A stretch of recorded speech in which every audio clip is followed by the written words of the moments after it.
You know, what's funny is I hear that question now that I am involved with Yogi Bear, and it's fun to listen to Dan Aykroyd, for example, and his story about you know, as a kid, you know, he's Canadian, I'm Canadian, you know, and he would grow up and come home and watch the Yogi Bear cartoon at 4:30 at his house in Canada, and I can kind of picture exactly that whole kind of experience. My thing was a little bit different because I didn't have the cartoon because um, we spent part of our childhood in Africa, no TV, you know, and the reaches of pop culture didn't quite get to where we were. However, we had this Hanna-Barbera cartoon book, and it was so I thought, you know, we had it in our library, and I thought like the Yogi Bear was just simply this, you know, it's this book, you know, and the illustrations of Yogi and Booba, and there's about 7 stories or so on, you know. And then when we came to North America and I saw that cartoon, I was like, these cartoon guys are ripping off the book. I don't know if the book people know about this, but these guys are stealing from them. But anyway, so that was my first introduction to it. And what's funny is that now that I'm involved with it, I find like there's this real universal appeal. We shot in New Zealand. I'm Canadian. You go up there, or wherever you go, you tell people, yeah, I'm involved with this Yogi Bear movie, and everybody's giving you the, hey, boo boo. They show off their, you know, they do their big Yogi Bear impersonation, but everybody seems to know about it, and they seem to like it, which is nice.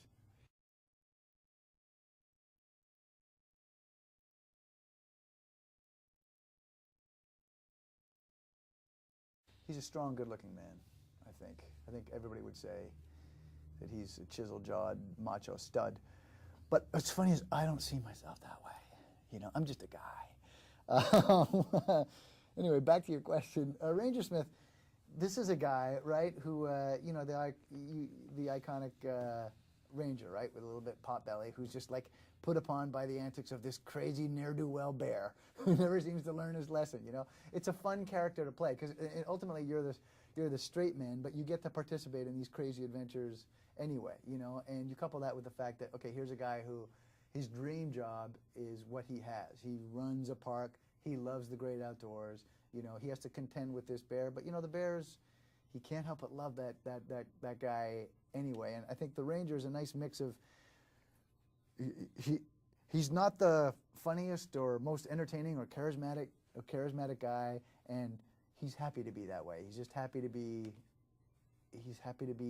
in his world, doing his job, and despite himself, enjoying enjoying the antics of Yogi and Boo Boo.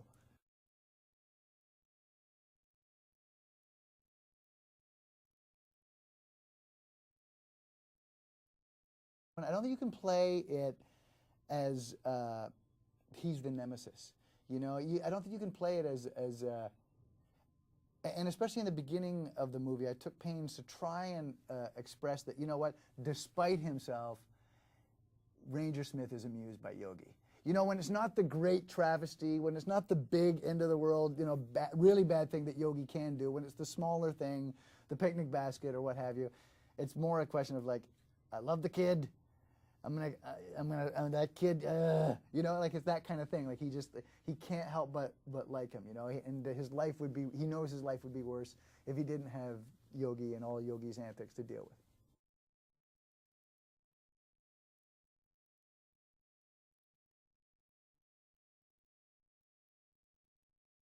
with. It really appeals to Ranger Smith, let me tell you. Ranger Smith, I don't think Ranger Smith has a lot of days where, you know, the glorious looking nature lover walks into his office, you know, his ranger station.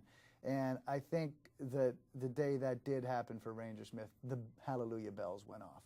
Is he equipped to deal with this woman? He is not.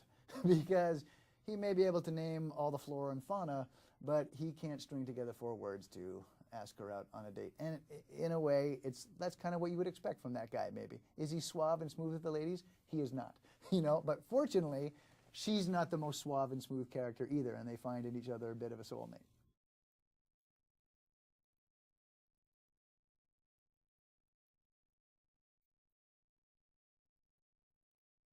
I couldn't stand Anna Faris because she's not talented or good looking, and I'm a shallow person.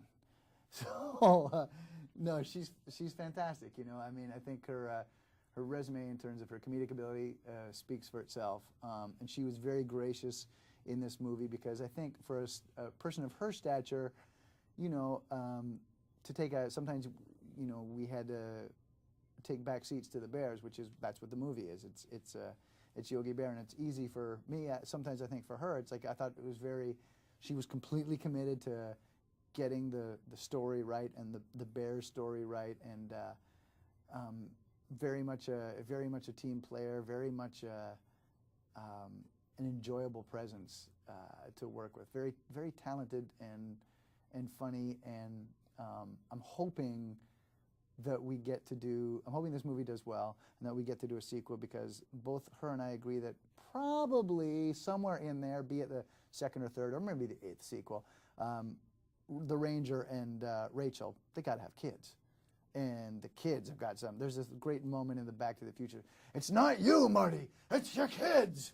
You know. And so we think that there's probably something to do with like Yogi, the kids, and Rachel and Ranger Smith.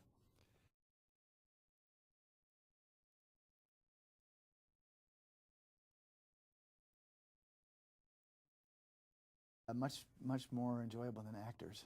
I can tell you that much right now. Don't really care for the actors. I'll have a tea, please. Get your own tea. What are your legs broke? No, it was great. You know, it's funny to like occasionally we get asked, Anna and myself, you know, and Nate and TJ and Andrew get asked, well, was it difficult? You know, was it hard to deal with? You know, they're not there, and it's like. Ultimately, it's not really hard. I mean, you're just using your imagination the way you did when you were a child, you know, and I think the kids will get that instantly, you know, that it's just a question of pretending, of playing make-believe, you know, and for us to get the technical aspect right, you know, we were in the hands of a man, Eric Breivik, the director, who knew exactly what he wanted and could give us the cues when we found ourselves at a bit of a loss. In other words, he had storyboards and precise visual cues. He had like the movie kind of mapped out on a computer with kind of like 3D characters, and you could, if you couldn't quite understand the sequence, he could show it to you, you know. On top of that, we had 24/7, we had performers, New Zealand actors to play both Yogi and Boo Boo throughout the entire rehearsal period and then to rehearse with on set.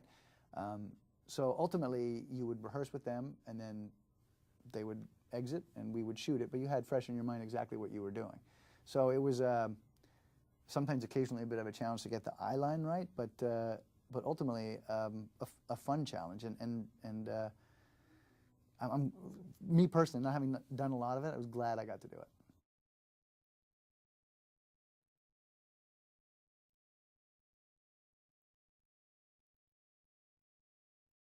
He's one of the great all-time yellers, I would say. Yeah, no, he could not be more congenial. I think the thing that impressed me, maybe not the most, but just having done this for a while, you know, there's many and myriad ways that you can lose your temper as the man in charge of the set, and you cannot be blamed, be it weather or this thing goes wrong, or I've told you 10 times to do it this way and now it's being done this way. And he never once lost his cool, and there was a lot of obstacles, a lot of pitfalls, a lot of different, you know, things thrown at him, and he never lost his cool. He set such a great example. And the other part about it was ultimately this movie succeeds on the strength of the Bears' performance, which ultimately, you know, he shepherds that. He's the steward of that performance, and so much of that comes from his technical expertise, but also his, you know, his artistic vision of what they're going to look like and how they're going to act. Like, comedy is not easy to do, and if it's a simple kind of like just a side and one line, it's hard enough to get that right sometimes, you know, with the live actor, and then to do it, you know, with a person voicing an animated, it's not easy. And I think it's to his credit that when you watch this movie, ultimately the things just disappear into character, and it's a fun story to watch, and it seems seamless, and it moves along at a great pace, and that's all his doing.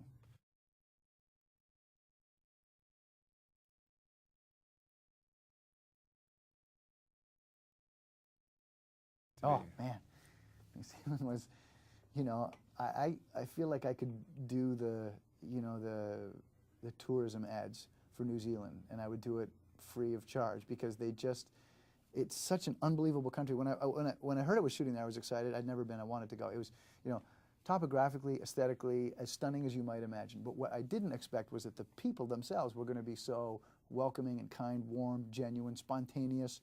The way I sometimes describe it is like tough looking and friendly, you know, which is an awesome combination. Really welcoming to us, just a beautiful, beautiful part of the world with beautiful people.